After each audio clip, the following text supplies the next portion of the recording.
Back to Chelsea last night. Joining us now for more on this is 97 FA Cup winner with the Blues, Scott Minto. Scott, very good morning. How are you, mate? Morning, chaps. How we doing? Morning, Scott. Great. The big question is, have you your Christmas presents all sorted, Scott? You organised, mate? Yeah, I'll be doing that Christmas Eve, mate. So I've got that sorted. Yes. I'm pleased to hear it. Well, talking about Christmas presents, I think Mudryk got one early last night, didn't he? Oof. You're not wrong. And look, I feel for Kieran Trippier. We know he's been a fantastic signing for Newcastle. He's been a great player for country as well. He's going through a bit of a bad period. I've been there on the back post, not quite sure, what to do when that ball bounces up. And hindsight's a wonderful thing, isn't it? But he should have just flicked it on and put it out for a corner. Simple as that. But Scott, did you ever have like the howler that even now you defies what you can't even imagine what you were thinking? Did you ever do one of them? Do you know what, Andy? I've probably had so many. I've put them out on my mind. I can't think of one in particular. I did hold the record for the quickest Champions League own goal for a few years. Like that. That's a good one. That's quite a claim, that, by the way. Oh, I'd be telling people that one, mate. Not bad. What did you think overall, Chelsea's performance? I mean, is it another false dawn?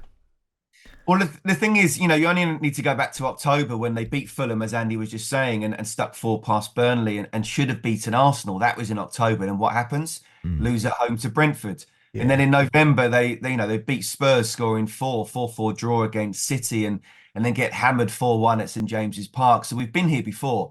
I don't think you can look and say, look, is this the game to turn the season? I think it's just quite simply, you've got to just crack on. Yeah. Every single training session, every single game.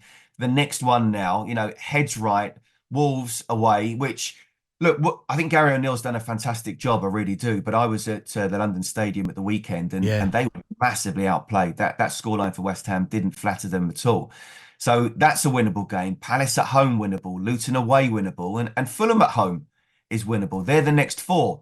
I don't think you can look at one game, but if you can look at that and say win 3 of those out and draw the other one out of 4, maybe even win all 4, then I think confidence will turn. But on particular one game, we've seen it. We've been here before. You can't say it. What do you think, Scotty, they'll do in the window? Well, I think it's great that Christopher Nkunku is back. It's going to take him time to get used to the pace of the Premier League again, from a fitness point of view as well.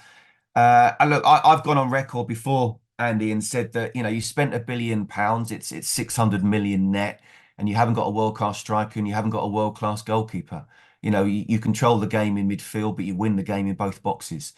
And that's been a problem in terms of recruitment. And I've also said, I think the owners are a genius in a way for getting around the sort of FFP or being able to spend money by spreading more money over a longer contract. It works on paper, but clearly it doesn't work on the pitch as well. And if you are going to go down that route, recruitment is so important. And I think the people in charge of recruitment are the ones who've let Chelsea down, really, because at this moment in time, even Mudryk has no idea how he's going to play the next game. And you know what it's like, chaps. You can have 2 bad years and then say, right, this player isn't for me anymore. We've got to move him on. Some of them will still have 6 years left in their contract. Yeah. Very difficult thing to do. So what do I think they'll do? I think they'll tweak. They can't go out and spend big. There's just no point. But I'm not quite sure where they're going to buy it because there's a lot of players unless you can go out and buy a world-class striker. Scott, it was a little bit of an unsavoury scene when Martin Dubravka was confronted by a fan. Not good, mate. No, it's not. And, I sort of saw the footage as well, and the steward tried to grab him and then sort of let him go. Look, stewards are paid 2 and 6, aren't they?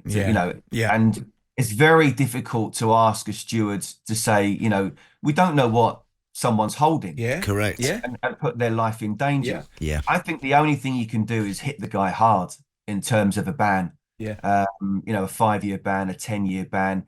I'm loath to sort of say when he's just done what he's done, he needs to be banned for life, because I think someone can make a mistake, and I always believe in redemption. But I think in terms of a powerful hit, a 5-year ban or something like that, I think should happen. Should never be allowed to go for that time to a football game. Good man, Scott. Listen, lovely to talk to you this morning. Have a brilliant Christmas and New Year, mate. Look forward to seeing you in the New Year. Scott. talkSPORT Breakfast, waking you up Monday to Friday morning from 6 a.m.